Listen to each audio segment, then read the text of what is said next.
ቁርአን አይገባንም እንደምትሉ 8 ምክሮችን ብቻ እሰጣችኋለሁ። የመጀመሪያው ምንድነው? የአላህ ፍራቻ ወይም ተቅዋ ምንለው ነገር ነው። የቁሉ ላሁ ተዓላ ወተቁላህ ወዩዓሊሙኩሙላህ ይለናል አላህ ሱብሓነሁ ወተዓላ። አላህ በቁርአኑ ምን አለ? አላህን ፍሩ፣ ወተቁላህ አላህን ፍሩ፣ ወዩዓሊሙኩሙላህ እርሱ አላህ ያስተምራችኋል እያለን ነው። ስለዚህ በመጀመሪያ ላይ እህት ወንድሞቼ አላህን መፍራት ግድ ይላል፣ ለእውቀትም ለሁሉም ነገር ማለት ነው።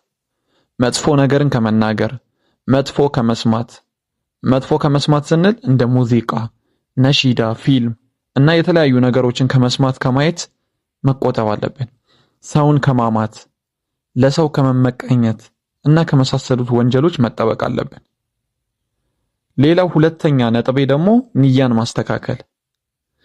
ቂራአትን የምትቀሪው ወይም ቂራአትን የምትቀራው ወንድሜ እህቴ ለአላህ ብለህ ወይም ለአላህ ብለሽ ብቻ መሆን አለበት። ለሰው እይታ ምናምን መሆን የለበትም። ንያን ማስተካከል ሁለተኛው ነጥቤ ነው። ሶስተኛ ነጥብ ደግሞ ኡስታዛችሁን ማክበር፣ ያኒ የምትቀሩበትን ኡስታዝ ማክበር። የሚያስተምራችሁን ሰው ስታከብሩ ብዙ ዕውቀትን ያጎርሳችኋል ወላሂ። አራተኛ ደግሞ ለዕውቀት ብዙ ጊዜን መስጠት አለብን። ይህ በጣም አስፈላጊ ነጥብ ነው። ቁርአንን ለመቅራት ብዙ ጊዜ መስጠት አለብን። በጥራትና በደንብ ለመቅራት ማለት ነው። ግዴታ በአንድ ዓመት መጨረስ አለብኝ ብለን መወሰን የለብንም። ሌላው አምስተኛው ብቸኝነትን ማብዛት ነው። ብቸኝነትን ማብዛት ስንል ይሄ ኸልዋ የምንለውን ነገር ማለት ነው። ከሰዎች ነጠል ብሎ ከጫጫታ ቦታ እና ምንም ጥቅም ከሌላቸው ነገር ራስን ማራቅ ያስፈልጋል። ይሄ ይታወቃል። ብቸኝነትን ማብዛት አምስተኛው ነጥብ ነው።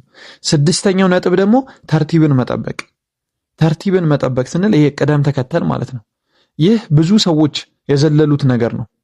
ያኒ መጀመሪያ ላይ ቃይደቱል ኑራንያን መቅራት አለብን።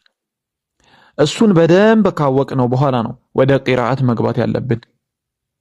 ቃይዳ መቅራታችን ለዚህኛው ቂራአት ወይም ለቁርአን ቂራአት በጣም ይጠቅመናል። በጣም ምክንያቱም ይሄ በራሴ ያየሁት ነገር ነው እየነገርኳችሁ ያለሁት።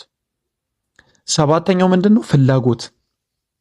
ፍላጎት የምንለው ነገር ነው ወይም ይሄ ኢንተረስት የምንለው ነገር ማለት ነው።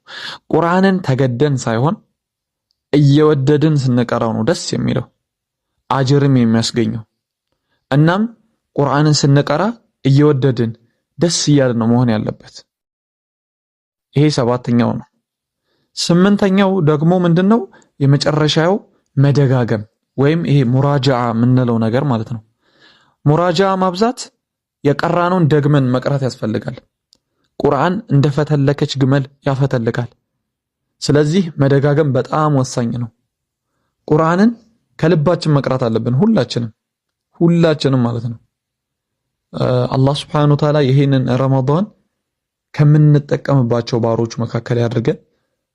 ቁርአን አይገባንም የምትሉ እህት ወንድሞች ስላላችሁ ነው ይሄንን ቪዲዮ ለመስራት የተገደድኩት። ወላሂ ቁርአን ገር ነው። ይሄን አስረግጬ ነው እየነገርኳችሁ ያለሁት። ቁርአን ገር ነው። አላህ Subhanahu Wa Ta'ala በቁርአኑ ምን አለን? ወለቀድ የሰርነል ቁርአነ ሊዚክሪ ፈሀል ሚን ሙደኪር። በቃ አላህ Subhanahu Wa Ta'ala ቁርአንን ገር አድርጎ ነው ያወረደልን። ስለዚህ ለቁርአን ያለንን ፍላጎት እንጠቀመው በዚህ ረመዳን። ይሄ በዚህ ረመዳን ብቻ ሳይሆን ረመዳን እንደወጣ ኡስታዞችን ፈልጋችሁ ቁርአንን ለመቅራት ሞክሩ ሁላችሁ። ምክንያቱም እንዳልኳችሁ አላህ Subhanahu Wa Ta'ala ቁርአንን ገር አድርጎ ነው ያወረደልን።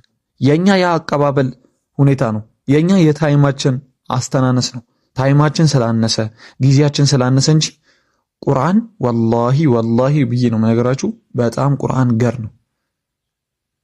ምክንያቱም ሁሉም እናየዋለን ቁርአንን ታይም ሰጥቶ ወይም ጊዜ ሰጥቶ የሚቀራ ሰው ምን ያህል ትልቅ ደረጃ ላይ ሊደርስ እንደሚችል እንጂ ለሰለምቴዎች ብቻ ተብሎ አለ አይደል? ሰለምቴዎች በጣም በቁርአናቸው በጣም ጎበዝ ናቸው ተብሎ ወዲያው ያختማሉ ምናምን የሚባል እሳቤ አለ። ግን እንደዛ አይደለም። በዘር እስልምናን ከቤተሰብ የወሰዳችሁም እህት ወንድሞቼ ቁርአን ምንም ለናንተ አለመሰጠት ሳይሆን ጊዜ ማጣት ነው። ጊዜያችንን በአግባቡ እንጠቀም እላለሁ።